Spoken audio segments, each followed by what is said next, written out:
The Maryland Terrapins have never, ever beaten the Ohio State Buckeyes. They have competed with Ohio State football on numerous occasions in 2018 and in 2022, but they've never competed on the road. Both of those games that I mentioned in 18 and 22 were at home, and they were before the game, which is Ohio State's highest priority every regular season, is to beat Michigan and to put on their best performance against their most hated rival, the Michigan Wolverines. These circumstances are different, and yet, in spite of Maryland never competing in Columbus, in spite of Ohio State not being in a look-ahead spot or a sandwich game spot, they're coming off of a bye, in fact, after a good win on the road, a come-from-behind win against Notre Dame. So they've been able to deal with the emotions, refocus on their goals, heal, rest, relax, gain better chemistry. They're not going to be overlooking Maryland. And yet, in spite of all of these things that seem to go in Ohio State's favor, more than 80% of all public bets are on Maryland to cover a spread that is smaller than 3 touchdowns in favor of Ohio State, which implies much of the public expects Maryland to compete in this game, which would be huge in and of itself for Mike Locksley and Maryland football. But perhaps if Maryland can come out of Columbus and come out of the Horseshoe with a win, that would send a ripple effect throughout college football that has not been felt whatsoever this season, and perhaps for several seasons. No one ever thought in the preseason that Maryland could compete for a New Year's Six Bowl or for the Big Ten Championship. That sounds like lunacy. But if they beat Ohio State this week, absolutely they are in the conversation for a New Year's Six Bowl and a Big Ten Championship. Welcome back, fellow football fanatics. It's your host, College Football with Sam. And I'm just so happy that the season is progressing and we're in the month of October. Sooner rather than later, we'll be in the month of November, which is my favorite month of the year as it is my birth month. And also, that's when the biggest games in college football happen. That's when the stakes are at their highest. But what we have right now is elite. And I'm so happy that we have this elite community. And if this is the first video of mine that you're seeing, or if you've watched my channel for a while, but you haven't joined the community, I encourage you to do so by clicking that big red subscribe button and also hitting the notification bell so you can get notified when I post more Big Ten football and college football content. Also, please like this video so we can get it into the algorithm, and comment your thoughts, predictions, and analysis relating to this matchup down below. You likely see something that I will miss or that other commenters and subscribers will miss, so your information and opinions are always welcome. That's what I love about this channel. That's what makes this channel the best Big Ten football channel, and that's what I love about the college football community in general. Also, please check out my Patreon via the link in the description below. On my Patreon, I feature special content relating to Potential Power, which is a power ranking system that I've developed to help me predict games and also assess what teams would beat, would Team X beat Team Y by this much on a neutral field is the best way that I can put it. And right now, Potential Power is 30-18 against the spread. So if you want Potential Power's opinions on spreads, money lines, also my picks, and just following the journey of me developing my own power ranking system and my own prediction model, check out my Patreon page and join that community. Now let's get back to this video and back to the topic of the week. It's a tall task for any college football program. I don't care if it's Georgia, Michigan, Alabama, Texas, Oklahoma, any blue blood program, any program that has an elite team that's being fielded in this season or any season. It's always a challenge to go into Columbus and win. And the team that we're talking about here is not a blue blood. They are not Michigan. They're not Alabama. They're not Georgia. They're not 2019 LSU or even 2018 LSU. They're Maryland. And there are pathways to win this football game, but it's a lot to ask of the Terrapins, of this program from College Park, to compete for a half, let alone 3/4 or a full game, but even more so to come out with a victory. That's a lot to ask for. And this is a gross oversimplification, but in a lot of ways, Maryland is a super light, free edition of Ohio State, the full package of Ohio State costing unheard of amounts of money. That's the comparison between these two teams. Maryland, much like Ohio State, they love to pass the football, they're focused on offense, and at times defense is an afterthought. Well, again, that's a gross oversimplification. Even Ryan Day's worst defenses have talent, and they have a pulse. In fact, I think there's an argument that Ryan Day's worst defense was better than Mike Locksley's best defense. That's the gap that exists between these two programs, at least in the past, both this season and their first 5 or 4 games they've played in, and also both of their tenures dating back to the beginning of 2019. College football is not won on paper. It's won through the muscles, hearts, and minds of coaches, assistants, and players. So the trajectory of these two teams could totally change on Saturday. There could be something that none of us see coming, or a factor that none of us are paying attention to, that bursts onto the scene at noon, or 1, or 2, or maybe toward the end of the game.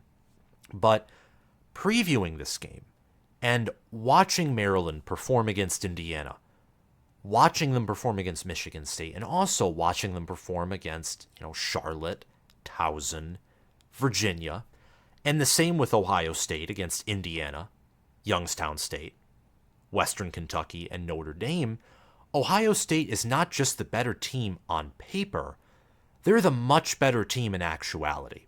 That doesn't mean they're guaranteed to win, of course, but from what I can tell, and I think what we can tell for now, it's a lot to ask of Maryland to come into Columbus and win. And if you think they're going to do so, I want to know your path for Maryland to win in this football game. And this seems to be a game where there's a lot of differing opinions out there. I know that, as I've mentioned beforehand in this video, over 80% of all public bets are on Maryland to cover a spread that's less than 3 touchdowns. Meanwhile, my potential power model thinks that Ohio State is going to win by more than 4 touchdowns. And then ESPN's FPI and other power rankings and other people and analysts have varying opinions on this game as well. This isn't the first test for both of these teams. Ohio State went on the road and they beat a top 10 Notre Dame team. And Maryland went on the road and they beat Michigan State, although the game was much closer than the score indicated. And they also dominated Indiana. And on paper, they beat Indiana in a more desirable fashion than Ohio State did. Though again, looking at the eye test and watching the game, and not just the highlights, the 5-minute highlights at least, tells me that Ohio State's performance against Indiana was probably the same, if not better, compared to the one that Maryland put on. And they also happen at different times of the season. So it's not just as simple as looking at the scores and nothing else and deciding who's going to win this game, or who should be favored, rather. Ohio State's more talented at every position. They have one of the best defenses in all of college football right now. Maryland, meanwhile, has trailed to Charlotte. They've trailed to Virginia. They have struggled putting away Michigan State, one of the worst teams of the Big Ten. And I'm not saying all of this to say that Maryland is just going to automatically lose by 50 points, but what I'm saying is it's a road game for Maryland. This is by far their biggest test of the season so far, and it might be their biggest test. Even if, let's say, Penn State and Michigan are better than Ohio State, those games are at home for Maryland. This is a road game in a stadium that is the equivalent of a hornet's nest on steroids, with 100,000 angry fans who have felt robbed over the past, honestly, 2 seasons, because whenever Ohio State loses to Michigan or Michigan loses to Ohio State, that fan base becomes incredibly angry. That's why it's the greatest rivalry in all of sports. And already on top of that, or below that, the ice cream in the sundae, not just the cherry on top, is an extremely dedicated fan base in a stadium that is built to be one of the best environments in college football. Looking at what my subscribers think, I release community polls weekly, which asks my followers and those who can access my polls what you think about each game and who do you pick to win. And a little over 1,000 people, I just checked a few minutes ago, a little over 1,000 people answered the poll between picking Ohio State and Maryland. I edited this template when the votes hit 1,000. And 74% of you pick Ohio State, and 26% of you pick Maryland. It's about 260 people picked Maryland, and about 740 picked Ohio State. This was around 3 p.m. is when I grabbed numbers from the poll. It's definitely changed by now, but it's probably about the same in terms of distribution. Maryland getting about 1/4 and Ohio State getting about 3/4. Both teams are undefeated, as I've already mentioned, and according to Potential Power, Ohio State's the second best team in the country. Maryland is the 21st best team in the country. Potential Power doesn't just factor in statistics and my perspective and my eye test, but it also factors in advanced statistics that I have no influence over controlling, like points per game margin and also yards per point margin. And I may add other statistics as well. And the values of those inputs grow weekly, becoming more significant of determining factors of Potential Power's predictions as the season goes on. According to Vegas, Ohio State's favored by about 19.5. According to Potential Power, Ohio State should be favored and expected to win by 31 points. And the reason Potential Power favors Ohio State by this much is because in every single input, Ohio State has an advantage, except for one, and it's a very close margin. Maryland has an edge in team points per play margin. They have a 0.397 points per play margin. Ohio State only has a 0.391 points per play margin. Both are top 10. Maryland's 8th. Ohio State is 9th. Michigan, by comparison, is 7th. Penn State, by comparison, is 18th. And for some non-Big Ten teams, USC is 1 and Georgia is 14. Ohio State leads in yards per point margin. They lead in the 24/7 Sports team talent composite component of Potential Power. And look, I said in the preseason that Ohio State has the best combination of returning production and recruited talent to the roster. Alabama and Georgia lost a ton, and you're seeing the negative effects of that right now. What Nick Saban did, and even what Kirby Smart did in the past 2, 3, 4 seasons, can't be replicated over and over and over and over again without some repercussions. Not punishments, but recruits aren't always going to boom every cycle. Sometimes they bust, and you're seeing that with Alabama. And with Georgia, you're seeing it to a certain degree as well, but to a lesser one, as I think Georgia's the better program, I think they have the better coaches, and they returned slightly more production than Alabama. But to get back to the Big Ten, Ohio State leads Maryland by, again, mostly every margin in Potential Power, and in much of the position grades, like talking about the roster, the margin between these two teams is not close. An example is the defense, where Ohio State is one of the best defenses in college football. Meanwhile, Maryland just has about an average defense, and Ohio State also has the higher upside on offense. And I would argue as well, their offenses are performing at about the same right now, but Ohio State just has that much, much higher ceiling. They've also played the tougher strength of schedule. The Buckeyes went on the road, They played against Notre Dame, who's a fringe top 10 to inside the top 10 team. And Maryland has not played a single opponent who belongs anywhere near a top 25. That and also potential power, much like Vegas, factoring in home field advantage, gives that massive prediction in favor of the Buckeyes. Now, that's just my model. That's something I'm featuring that's new and going to be new in every preview and prediction video from here on out. That doesn't exactly mean I agree with my own model, though. There are differences, but you'll have to wait until the end of the video to see my prediction. Ohio State is given a 90.6% chance to win, according to ESPN's FPI. Maryland is top 25 in FPI, and Ohio State's number 1 in FPI. And for future reference, potential power for this year only takes into account Power 5 teams. Next year, I'm going to try and have it take into account the entire FBS, which will be more time-consuming, but I can figure something out. This year, it's only for Power 5 on Power 5 matchups, so that's why even if it was ready earlier in the season, I couldn't have showcased it until now. But, like I mentioned earlier in the video, potential power is 30-18 against the spread currently. I hope those numbers continue, and it's even better at just straight-up predicting games. I don't bet, personally, and I likely won't in the future, but it's fun to look at what different algorithms and different people think about games, and it's very hard to predict scores, yet that's something that I'm trying to do. So thank you if you voted in my community posts for who you thought was going to win this game, and also thank you for inspiring me to, continue this channel and do all this different work and analysis of college football, because now I think I'm building something with potential power, and you'll see me reference it throughout the rest of this video and also in every prediction and reaction video likely for the rest of the season and several other content as well. But if you want to get a more detailed picture of potential power for the last time, check out my Patreon page.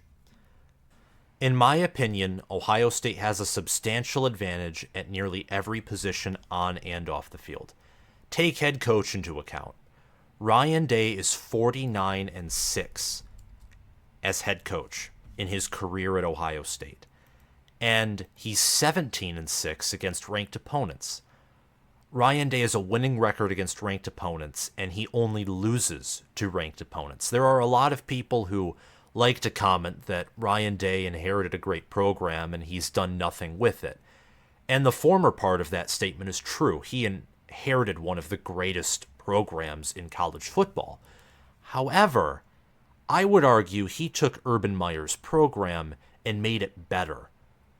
After Ohio State's national title in 2014 and a disappointing 2015 season, things began to regress at Ohio State. In 2016, the offense was incompetent by Ohio State standards, and in 2017 and 2018, Ohio State lost inexcusable games, getting blown out by Iowa on the road in 17 and Purdue on the road in 18. Those days are gone. Ryan Day only has a perceived problem against top competition, namely Michigan, because Michigan as a program is at its best since 1997. Urban Meyer never had to face a team like 2021 or 2022 Michigan. And if he was still the head coach at Ohio State and he had to face those teams, Urban Meyer would have lost. And he still would have lost by double digits. And while we can't know that for sure, that's the best analysis about that opinion or that hypothetical that I could provide. Ryan Day, immediately upon taking over in 2019, made the team much better than potentially anything Urban Meyer ever had at Ohio State. The problem was they didn't beat Clemson due to conservative play calling and, according to some, also controversial calls. But to get back on topic, the point is Ryan Day is one of the best head coaches in the country. You're 49-6. In conference, you're 32-2. The only two losses coming to Michigan, who in both of those losses for the Buckeyes ended up being Big Ten conference champions and college football playoff participants. and you have more than a winning record against ranked opponents. In fact, you win more than 75% of your games against ranked opponents. That's very impressive. Mike Locksley, as an offensive coordinator, has an impressive resume, and he certainly made a comeback as a head coach. From his days at New Mexico, where he had one of the worst records in the history of a head coach, going 2-26 at New Mexico, to being the offensive coordinator at Maryland, to becoming an analyst at Alabama, an offensive coordinator at Alabama, leading Tua Tagovailoa to his success in 2018 and leading Alabama to a 14-1 record as OC with one of the best offenses that Nick Saban ever had. And now as a head coach at Maryland, he's 26-28, 13-27 in Big Ten Conference play, and every year that he's been at Maryland, his teams have gotten better. However, despite him taking over a worse program, and despite him improving year after year, I think it's very safe to say that Ryan Day is the better head coach than Mike Locksley. And I just used that as an example because the disparity that exists between these two head coaches in terms of how successful they are and in terms of how good of head coaches they are exists in the same or even a greater degree in many positions on the field. An example of this, I think, personally, is the defensive line.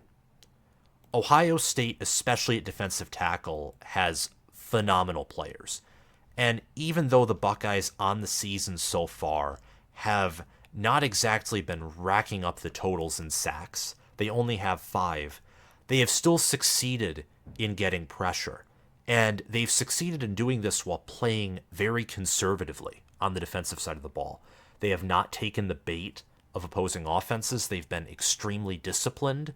And you saw against Notre Dame that Ohio State was able to hold their own at the point of attack against one of the best offensive lines and best running back rooms in all of college football. On Notre Dame's true final drive, they were able to get in the backfield to tackle Sam Hartman for loss on a play-action pass, and they tackled him down before he even, finished the fake handoff. They nearly took a screen pass back for 6. GT Tuimoloau nearly picked off a screen pass, but he dropped it. It was still a good stop and a deflection. And Notre Dame, for much of the game, could not run the ball. And they even held Notre Dame for a loss and a no gain on a quarterback sneak. So this defensive line is very impressive. Hiro Kanu, Mitchell Melton, Michael Hall Jr., Tommy Eichenberg, and Tyleik Williams each have 1 sack. And Jack Sawyer, JT Tuimoloau, Ty Hamilton. These are players who've also had success along the defensive line. Maryland, by comparison, they have 13 sacks. They have more than Ohio State does. And on the defensive line, Quashon Fuller. And they also have Trey Colbert, Isaac Bunyan, and other players on the defensive line. And Maryland's D-line, they have several players that are graded highly by Pro Football Focus, and they're front of Quashon Fuller, Jordan Phillips, and Tommy Akingbasodi. It's an average, above average, maybe good front, but it doesn't compare to what Ohio State has in talent, development, or raw on-field play and strength. It doesn't compare to Ohio State there. And for the offensive line, that might be an area where maybe Maryland compares with Ohio State. If not, they're potentially better, especially at tackle. Connor Fagan and Delmar Glaze have been an impressive tackle duo this season. Taulia Tagovailoa so far on the year has only been sacked 3 times. Look at Kyle McCord for Ohio State. He's been sacked twice. And Ohio State's had problems at tackle, both in the pass protection department and also the run block department. But then at guard, Eric Harris and Carson Hinsman are possibly comparable, but I think that Corey Bullock and Emilio Moron are not as good as Donovan Jackson and Matthew Jones. Matthew Jones, by the way, is in the top 25 of guards at the Division I FBS level, according to Pro Football Focus. And then at wide receiver, Ohio State has 2 first-rounders in Marvin Harrison Jr. and Emeka Egbuka and Julian Fleming will likely be drafted as well. And Maryland has Ty Felton, Caden Prather, Jayshon Jones, many of whom are juniors. Jones is a graduate, and none of those players will be first-round picks. And at quarterback, running back, linebacker, defensive back, it's very similar. Ohio State has players in Denzel Burke and Josh Proctor who have allowed minimal, if any, pass completions on them. Meanwhile, Maryland, for example, allowed over 400 yards to Michigan State. And it was only because Michigan State made several mistakes and committed several turnovers on offense, which we now know is a consistent theme. It's not like Maryland's defense consistently forces turnovers. It's more so that Michigan State's offense consistently makes them. Overall, that game was less impressive for Maryland than the score indicated. Maryland, they're 5-0, they're 2-0 in conference. I know I've mentioned it several times before. But you are not what your record says you are. That's something that Josh Pate and I very much are in agreement on. There are teams right now that have one loss or even two losses that are better than teams who are 5-0 or 4-0 or who are undefeated. It just happens. And there are teams sometimes who are 9-4 or 9-3 at the end of the regular season who are better than teams who have went 12-0. There are. For example, LSU in 2018, they went 9-3 in the regular season. They were better than a 12-0, 13-0 UCF squad who was undefeated in the regular season that year and who was undefeated in the regular season and postseason the year prior in 2017. So, despite the fact that both of these squads are undefeated, you look deeper than just the points per game or points allowed per game, and you look at deeper statistics, you look at the talent, you look at the coaching. Ohio State far outmatches Maryland. They do. And at linebacker, and I would say also offensive line for Ohio State, and quarterback, these are areas where Ohio State is not operating at peak efficiency yet, especially at quarterback. Imagine how good those positions are, or can be, or will be, when the Buckeyes have figured out those positions and Kyle McCord has more chemistry. And Tommy Eichenberg and Steel Chambers are playing even better than they are right now. And maybe tackle improves for the Buckeyes. When you look at both of these quarterbacks, Kyle McCord, he has 1,055 passing yards, 6 passing touchdowns, and a pick. He has a 159.7 passer rating. He's averaging 9.3 yards per pass attempt. He's not a scrambling quarterback, but he has shown, ability in the pocket to have presence, awareness, and escape instead of taking a sack. He did that several times against Notre Dame. Taulia Tagovailoa has 1,464 passing yards. He's averaging 8.7 yards per pass. He has 13 passing touchdowns, 3 interceptions. He's been sacked 3 times, and he has a 160.3 passer rating. He's completing more of his passes, about 2.2% more of his passes than Kyle McCord.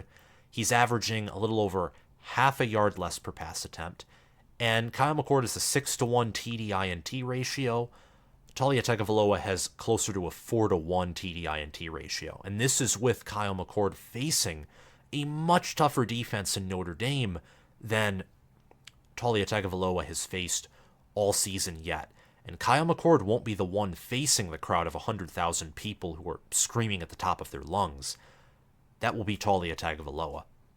So Ohio State having home field advantage, they have more talent, and they also have the better players at basically every position. This puts Maryland in a very tough spot.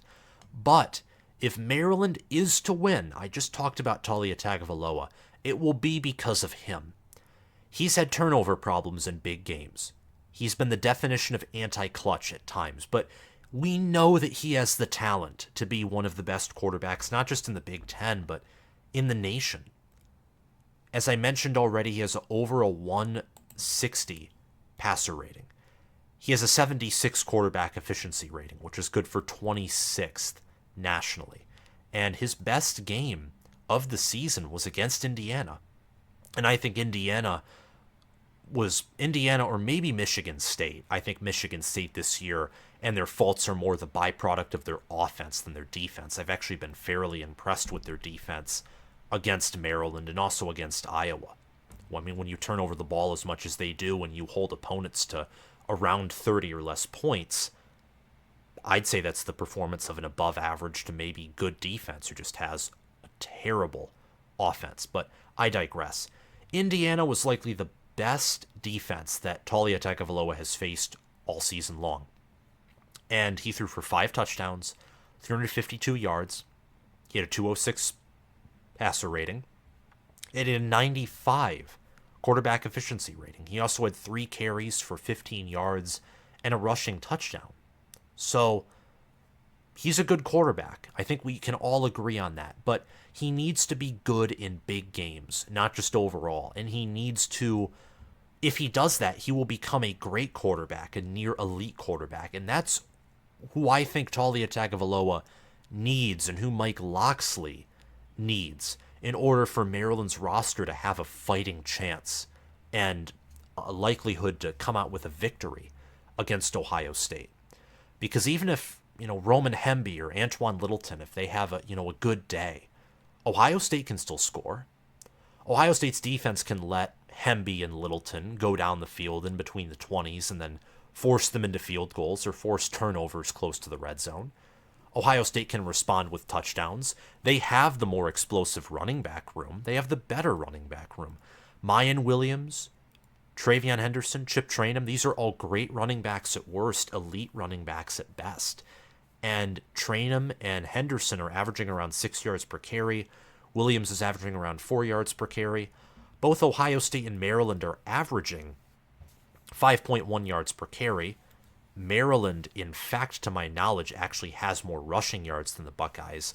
But then again, they've played an extra game, and they faced weaker competition than Ohio State has. And Henderson has looked really good despite the fact that they're not playing the running back room in the rushing attack. Ryan Day isn't, to their strengths. Ohio State's stubbornly running stretch. They're not playing to the strength of their offensive line, which ironically is pulling a Michigan move and calling halfback dive every time you run. They have the guards and they have the center to do that. Maryland's offensive line is more balanced. I'd argue that Maryland can probably run stretch and run on the outside to a more efficient degree than Ohio State can, at least at this point in the season. But going back to Taulia Tagovailoa, he's the key for Maryland's victory. His play. If he plays at a great level, Maryland has a chance. If he plays at an elite level, they have a fighting chance. They can put up a fight. They'll probably compete for 2, maybe 3 quarters if Taulia plays like an elite quarterback, because they have a good enough supporting cast in the run game, the O-line, an elite tight end in Corey Dyches, much comparable to Cade Stover. Both of them have had success. That's the pathway for Maryland to win. A player who I'm watching for Ohio State is Josh Proctor. Josh Proctor is currently one of the best safeties in all of college football. He was an Urban Meyer recruit, and this is his 6th and final year of eligibility. Right now, Josh Proctor has 3 passes defended and 16 total tackles. He is one of the leaders and better players on this defense. And I was just talking about Taulia Tagovailoa having a great or elite day, and also that Maryland is a competent O-line, competent run game. They have the wide receivers and tight end to make big plays. For Josh Proctor, being a safety, guarding the middle of the field and making sure nothing is let loose, don't let any big plays happen. If you're Ohio State's defense, Ohio State has played in a very bend but don't break fashion. And if they don't break, then Ohio State's not losing this game. In order for Ohio State to lose this game, their defense will have to play at a worse level than we've seen all season, which would mean that the defense would break under pressure from either Tagovailoa, Hemby, Littleton, Dyches, Eric Harris, who's a great offensive center for Maryland.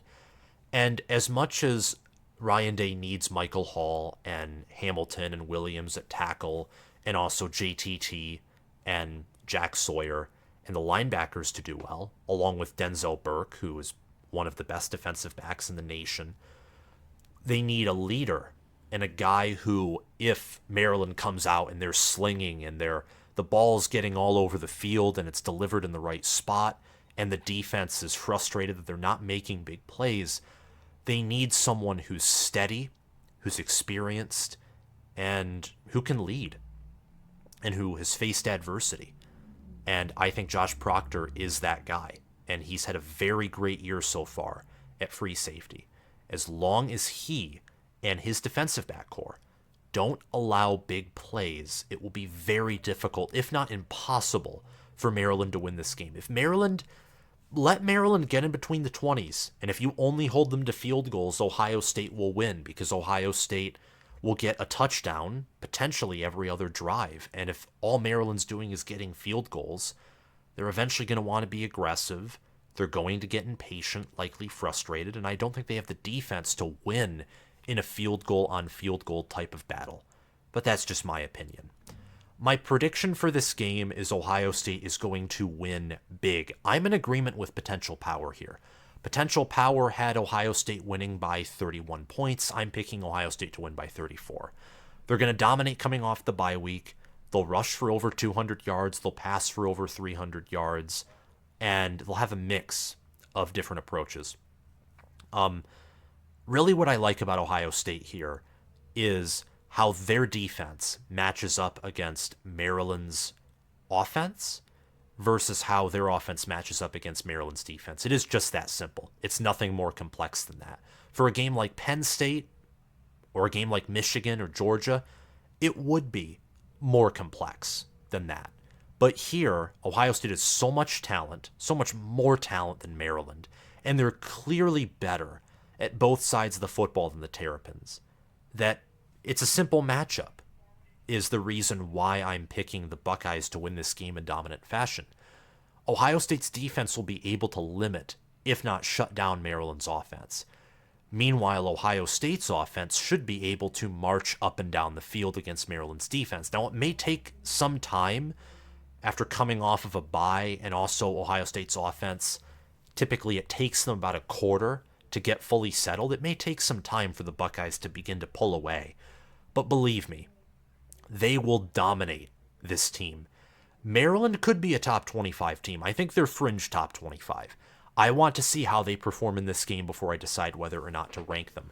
If Maryland performs better than I expect, or other teams who I think are better than Maryland perform worse, then they will jump in my top 25, which, by the way, my top 10 video is releasing tomorrow, and my top 25 will showcase tomorrow morning on my community section polls. So hit the notification bell if you want to get notified when that video releases. I have tons of content coming out this week and several changes. I think Taulia will struggle in this big environment.